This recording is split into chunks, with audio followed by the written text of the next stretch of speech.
start now, even if you have no plan of selling your business. Why? You'll build a business that can run without you. You'll have more money, more time, and less stress in the meantime. So yeah, there's nothing to lose by having a business that's exit ready. And the way to get you on that journey to start thinking about that is a mindset shift. You need to start thinking about the valuation of your business year in, year out, which is an evolution of thinking about the profit from day in, day out.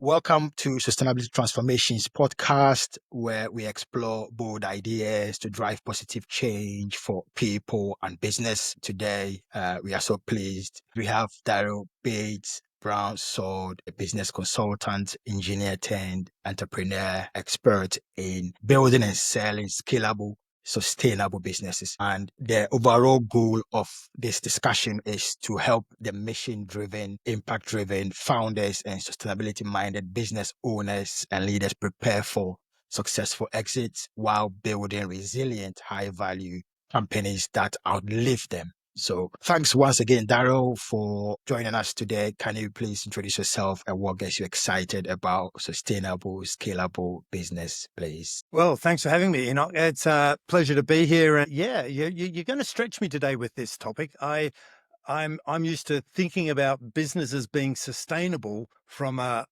privately held business, of the areas and SMEs and mid-market businesses are the ones I work with. But when I think of sustainability and talk about it on the whole with business owners and business leaders, is about sustaining the business from a succession perspective. How can you ensure that the business will continue to grow on its current trajectory, whether that's a growth trajectory or whatever, post the current leadership or ownership of the business? So, all economic, technical, human management systems will affect and influence that sustainability. And whether it's laws and regulations or just good business practice, they're the biggest things we influence on. So what gets me excited is knowing that a business owner has prepared their business to make sure that it is attractive to be acquired. And why do I say that? Because the sad statistic is, from that SME and mid-market business perspective, only 1 in 5 businesses that go to market to try and be sold actually achieve a result. And for business owners who have been doing that, working and running and building their business for many years, that's devastating. So we've got to change that statistic. We've got to inform and educate business owners to be aware that this is a trap coming up at some point in the future and that it is avoidable if they prepare now. So that's what I get excited about, is when business owners have something that is actually sellable and not just a pipe dream. That's good. Key goal is for startup founders within the sustainability space to be successful from an economic standpoint. And I always tie economic. So, for example, if I work for a company and I want the company to succeed because they pay my salary, they pay my pensions. And so if the business is no longer there, it affects me. And not only does it affect me because they are not financially viable, my dependents, my loved ones, pets, and other key parts are also depending on me. And so if you tie these aspects together, you realize that it is in my interest for a business that I work for or build to be successful. So Sure. Thanks for sharing that, Darryl. So starting off with that, what's the biggest mistake business owners make when thinking about the eventual exit? I think the biggest mistake is assuming, because entrepreneurs, business owners are positive, confident optimists, really, at the end of the day, aren't they? They're overachievers and they're very optimistic. And I think the biggest mistake they make is assuming, every one of them assumes that their business is going to be the 1 in 5 that is actually going to get sold. And they don't have any foundation to base that assumption on. They just go, well, my business is pretty good because, they've been running it for 10 years and making a good livelihood out of it. And they just assume that it's looked after their needs, that it's a good business and it will actually be acquired. That's probably the number one mistake, is just assuming that they don't have to do anything and that the business will be sold. And for, as we've already touched on, that's going to come as a rude shock for 4 out of 5 of them when they do come time to sell. And they really need to be thinking about it 2, 3, or even more years before they hope to sell. And why would you do that? there's an added advantage. If you get your business exit ready, what are some of the things that most business owners complain about? It's consuming my life. I'm working too many hours. Well, you'll have a business that's exit ready is you're working less hours. It'll reduce your stress levels because you know that things are happening like a Swiss watch, and your business will be easier to run. And you get those two things in place, your business is going to be more profitable as well, which means you make more money. It's more sustainable. You look after the employees. But above that, I think, yeah, you run a business because you want to look after the employees. But why did you start a business in the first place? Is because you saw a need, a problem in the marketplace that other people were having that you could solve. Ultimately, some business owners start their business because they see a way to make money. Some business owners start their business because they see a problem or a need in the marketplace. If you build your business sustainably, you can solve that problem for more people and therefore help more people. You do a good job of that, you're going to have a sustainable business, but you can't neglect the fundamentals and the financials. You need to be efficient and productive and effective and look after your clients and do a good job, and you're in with half a chance. Ultimately, we need people to be able to sustain themselves, to be able to look after the environment, sustain themselves. So I am bringing that what I've learned so far from other insights is not only do we want the business to be sustainable, and I shared the employer scenario, but from the business owner, from the founder perspective, they have to be able to sustain themselves as a person from a well-being perspective, is what I learned. So I'm bringing that well-being perspective of the individual being able to be withstand the test of time, the stress, the challenges, the disappointment, all of these. I thought I would tease out based on those aspects. What actually makes a business attractive to buyers? Yeah, that's a fundamental question, isn't it? What makes one business attractive? How do you make sure your business is in that 20%, that 1 in 5 businesses that will get a deal? So what are you looking at? When someone comes to look at buying your business, you've probably heard, that they want to do due diligence on your business. And why do they do that? Well, they want to understand what they're buying and what they're looking for when they do the due diligence, and they're basically evaluating your business, is what's the likelihood that the business will continue on its current pattern with a change of ownership? So if your business has been growing at 30% a year, the buyers go, well, 30% a year, nice profitable business. That looks good and it's growing strong. They're good numbers. And then they're going to go, that's attractive to me. What's the chance? What's fueling that 30% a year? And will that continue when I own the business? And if everything is in place, so the managers, you've got a management team who's running the business, i.e. they'll stay, and you can ensure that they'll stay and they keep running the business as they have done. Well, that's pretty consistent. And how much involvement do the owners have? Are they involved in key decisions? Are they key part of the management team? What's their involvement? Can they get out of it? How much of the business is done on memory, corporate memory, because you've got some great key people in the business who have been around a long time, which many businesses strive for, but is the fact that they've been around a long time and got all this corporate memory a good thing or a bad thing? Or is that corporate memory documented and captured in some sort of knowledge base or system documentation? Have you got a product and technology that grows with the market? What should your financials look like? Are you running at best practice and benchmarked your business against your competitors to see how you rank with them and compare with them? So you need to do all this analysis. So what makes a business attractive? Good, strong management team, good, strong product, a culture that is measurable, and systems that are documented and followed by all, and everyone is trained. So you've got all of your customers are buying your process or your product. They're not buying the people who are performing the product or delivering the service. You want to be independent of the people. People add to the product mix and the value of your business, absolutely.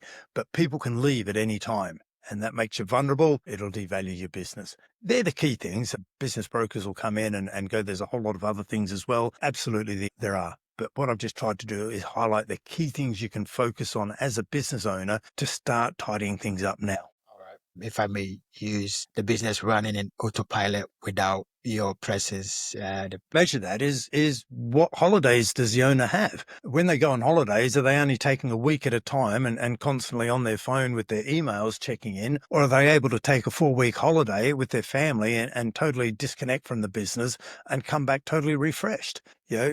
they're good signs of how well the business can run. I like the term autopilot. Yeah, it's kind of it. I sometimes use, are they running it by remote control?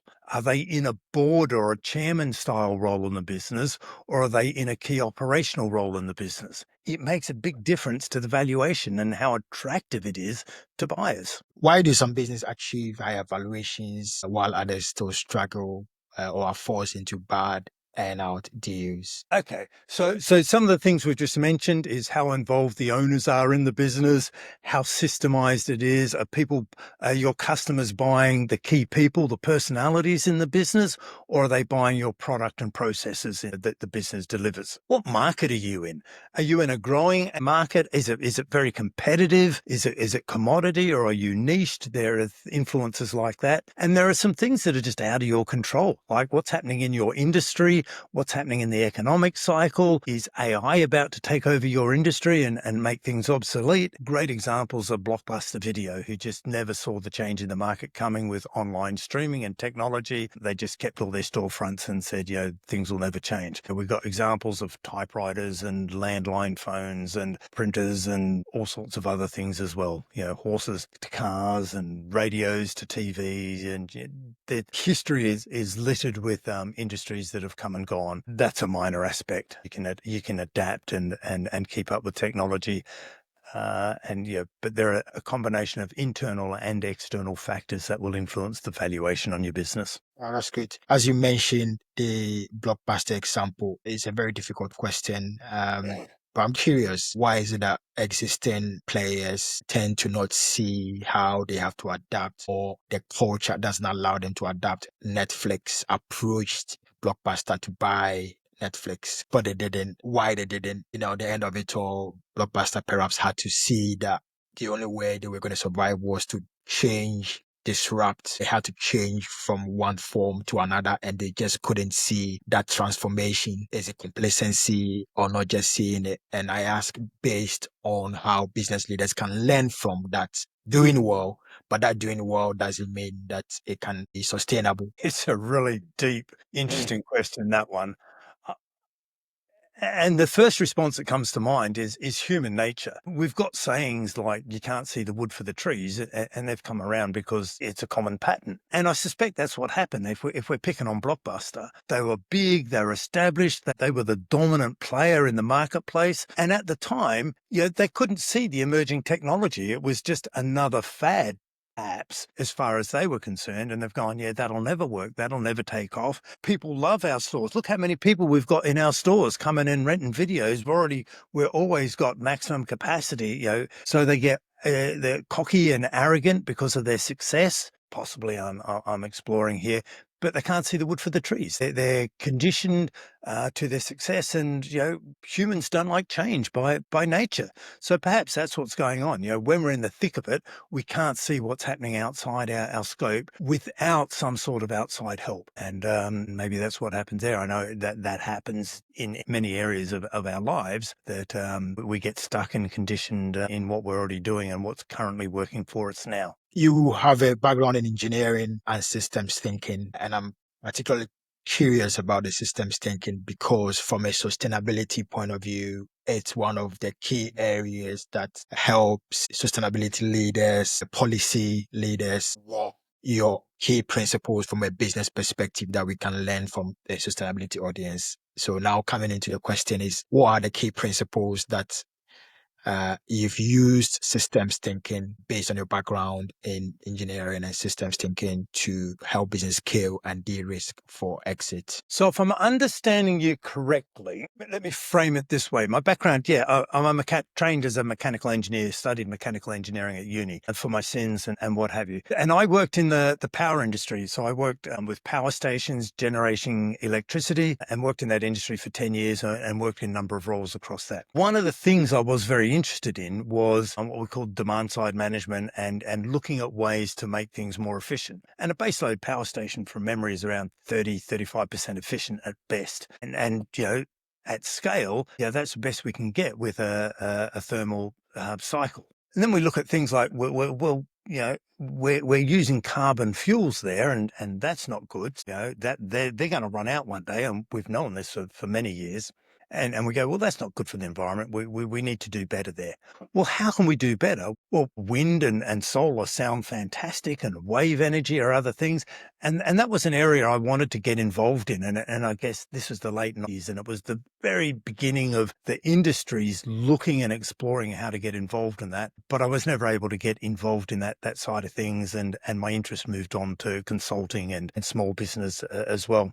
But so as an engineer, my mind has always been, well, we need to get operational efficiency in a business. So I've always looked at going, well, how do we balance the entrepreneurial mindset of a business where you just jump in and everyone jumps in and gets things done and do what they have to do? Well, that's great for a startup business. You don't want to stifle things. You don't want to hold things back by systemizing and documenting. But once you've got some traction, you've got up and running and you've established your business, you need to start thinking, well, I've got beyond 10 people in my business now. I can manage and lead 10 people just through conversations and direct one-to-one relationships. But if I'm going to scale my business, I need to introduce some structure. And structure is the sibling of systems, isn't it? So structure is getting some sort of a framework in my business where everyone knows what they're responsible to and what they need to do when they encounter a problem or a task that goes outside of their area of responsibility. Who do I escalate it up to? So I've got some structure, who's responsible for what and what's my scope. And then we need to go, well, what's our standard way of doing things? Because if everyone gets a new job, a task, a project in their day-to-day work life, and they start from scratch every time they get it, well, that's not real efficient. That's not an effective use of resources, whether they be human resources or other sort of tools and what have you. And that's where systems come into play, because if we have a standard way of approaching something, it doesn't need to stifle creativity and job satisfaction. It gives us a pathway to follow so that anyone can come up behind us and keep things moving and know where we've got to and pick things up on our behalf. And it's also a more efficient way because it's more predictable and reliable for clients. A client can get a referral or an introduction from another client, and if they engage our business, they'll get exactly the same outcome that's modified for their business and their specific situation. So I'm a big fan of going, let me automate or make routines for all the mundane, all of the same day-to-day stuff. And that means the people delivering the work don't have to get stifled by that background process stuff. And it allows them to be creative for the deep thinking that's required to solve the core problem for the client and use tools and frameworks to help them with that. So where am I thinking? My engineering has always been a problem-solving mindset and a operational efficiency type mindset. And operational efficiency just helps the owners make their business more profitable. I believe that our customers want us to have a profitable business because it means we'll be around to solve their problems and help them again in the future. Because once you've done a job for a customer, they like working with you. As humans, we don't like change. We'd rather work with the people we know rather than keep changing every time unless there's a specific reason. So our customers want us to be profitable and growing. Our staff want us to be profitable and growing for the reasons you mentioned earlier. And that can only happen reliably, sustainably, if we're efficient and productive. And my bias is that systems is the best way to do that, systems and structures. From a sustainability audience, we talk about value chain. What are the key touch points that create value, removes value, or modifies value within the business or your competitors? You can then see where are the pain points, where are the weakness links, where you can improve even. So I think that's something we can learn from those systems thinking description you mentioned. So you offer a tool called a business sellability score. What does it measure and how can business owners learn from using it? So the business sellability score is a tool that I've put together after working with all this for many years. And it's me putting my talk into practice. So I said, it is a way of asking. I found I was asking business owners the same questions again and again and again. And depending on the answers they gave me, I go, okay, right, I know what we need to do with your business to make it more attractive to be sold. So I just documented that and turned it into a tool so that the business owners could take the business sellability score. It asked them about 30 questions. It'll take them less than 5 minutes to complete, about 3.5 minutes on average. You don't need any additional knowledge about your business. You don't need your current financials or anything. It's all information from the top of your head. You'll be able to answer these questions. And the questions are grouped into three areas because it's trying to understand and assess how sellable your business is today. Doesn't mean you'll get a deal. It just means how sellable it is. So the first area it looks is, are you ready for exit? As the owners, are you ready? Do you know what you're going to do next? What will you do once the business is sold? It then looks at the business. Is the business ready and could it cope? How would the business cope with a change of ownership? If it will continue business as usual, fantastic, the business is exit ready. And the third area is the critical one for business owners, is the numbers. Is the business sustainable and is it got good governance practices in place? And are the numbers in place such that it will be valued at an order that will give you the outcome you're looking for? Because most business owners have a number in mind that they want to sell their business for whatever reason, however they arrived at that number, they've got a number that works for them. If the business is worth more than that number, fantastic, a deal is possible. So they're the three areas: around the owners, around the numbers, and around the business. And the business sellability score, will assess you in those three areas and provide you with a bit of a report so that you can get some guidance and steering on what to do next and to get your business attractive to be acquired. Perhaps a follow-up to that, where there are gaps identified or the typical time frame. Is it like 90 day or 6 months that you can work with?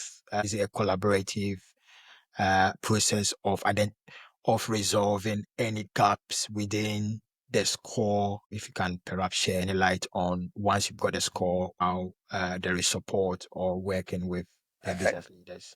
So obviously I run a consulting business. I'm involved in consulting and you can get all the details. The best way, easiest way to do that is to find me and get me on LinkedIn. That's where I'm most active, and the business sellability score is highlighted on my profile there.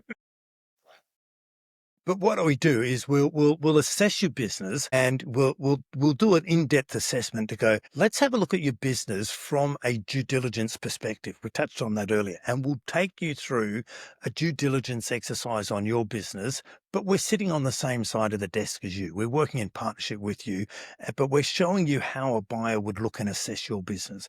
And you'll end up with a whole lot of scores in a number of different areas.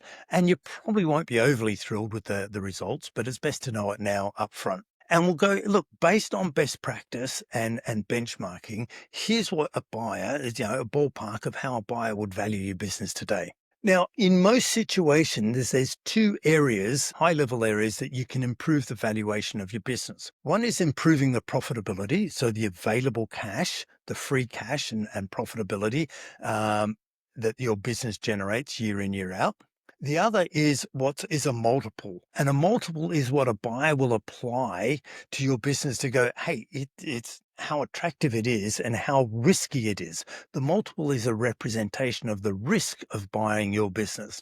If it's really likely that the business is going to continue on that growth pattern and continue to grow with your input, you'll get a high multiple. If there's a low chance of it continuing on that growth pattern, i.e. the growth pattern drops off under change of ownership, you're going to get a low multiple for your business. So how can we help you? We can come in and work on your financials and tidy up your financials and do some things to improve your profit. And we can work with you, and it'll take 9 to 12 months to work on all those areas. And you can improve the financial status of your business and maybe get to benchmark, reduce the costs and improve the profitability of your business with pricing and what have you. Some quick fixes, 12 months, tidy things up. Your business valuation will go up because of higher profit.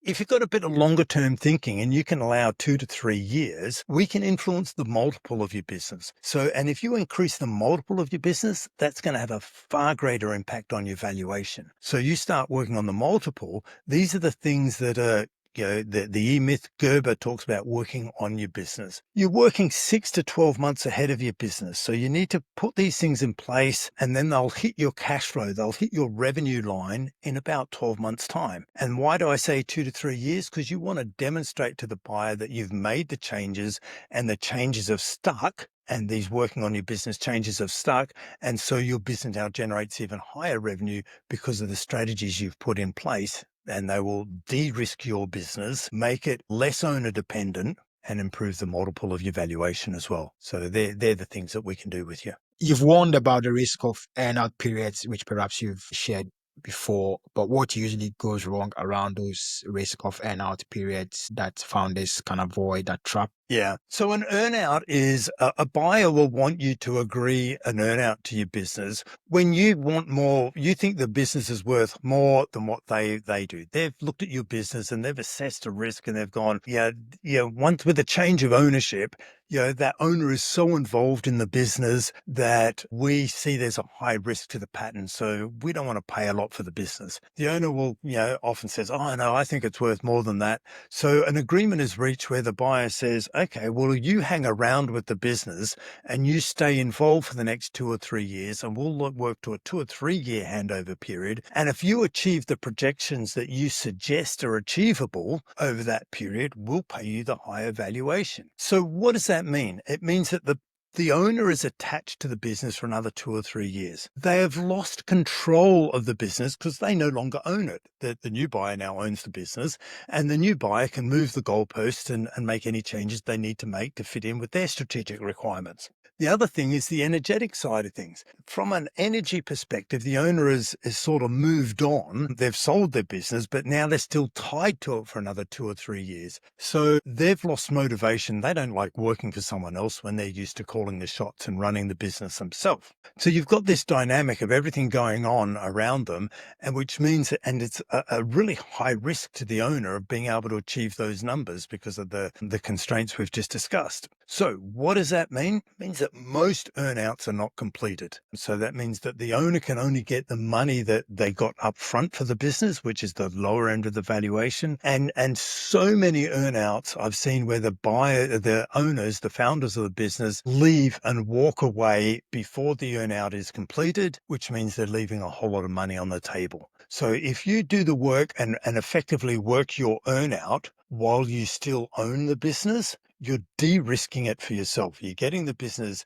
prepared and attractive to be acquired. And if you frame it up in your own mind of, let me work a 3 year earnout now, and that's my period of getting ready for exit, you won't, you really reduce the chances of having to do an earnout after the event, after the transaction. And it's all about reducing the risk for the founders, which also reduces the risk for the buyers. I can see how those psychological burden could play a significant part in the ideal periods. It would make sense to correct it before the exit of that period and to do it at the end.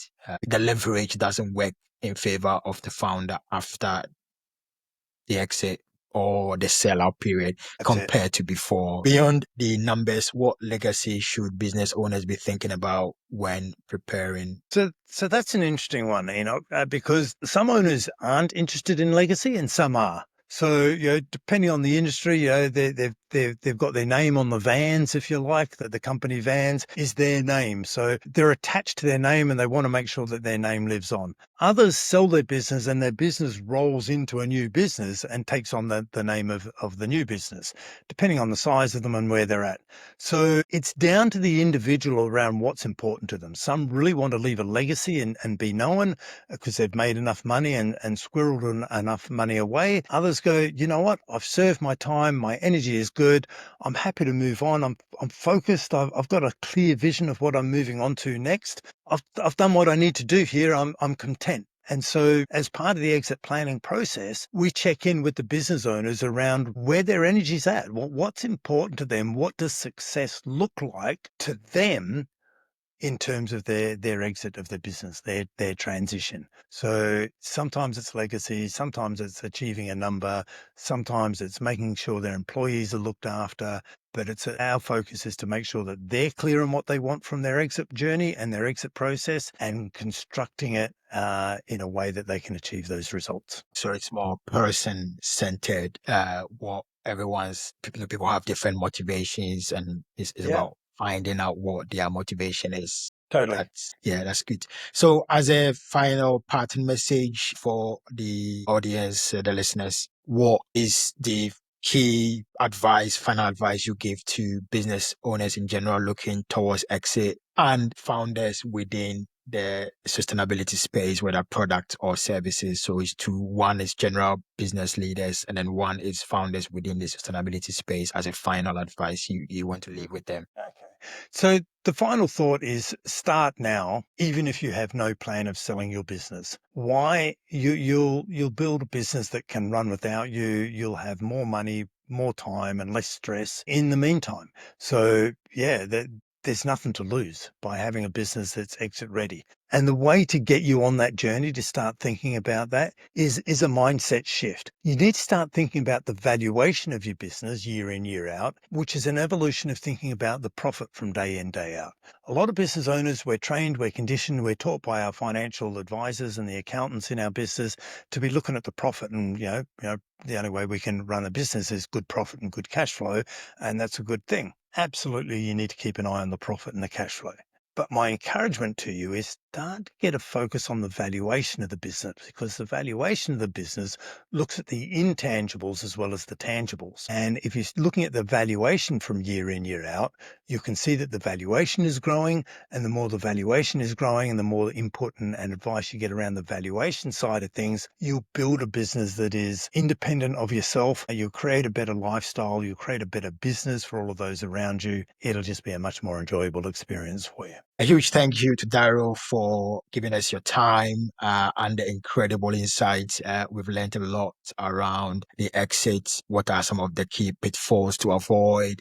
The typical time frame. Ideally, you want to make those corrections while you are, if I could use the phrase, still in charge rather than at the end. Thank you, Darryl, for being with us and sharing those insights. Hey, thanks, Enoch. I really enjoyed sharing these thoughts with you, and I hope they're of value to your audience. And feel free to get in touch via LinkedIn if you want to learn more. No problem, no obligation. Happy to just talk and share some ideas with you. All right. So if listeners want to find more of your work, I know you mentioned about LinkedIn. Where can they find you? If you can clarify as well. Look, the easiest way is you can see my name on the screen. There's only one of me on the planet. Put in a search and find me on LinkedIn and our website. But my name's, the front and center of LinkedIn.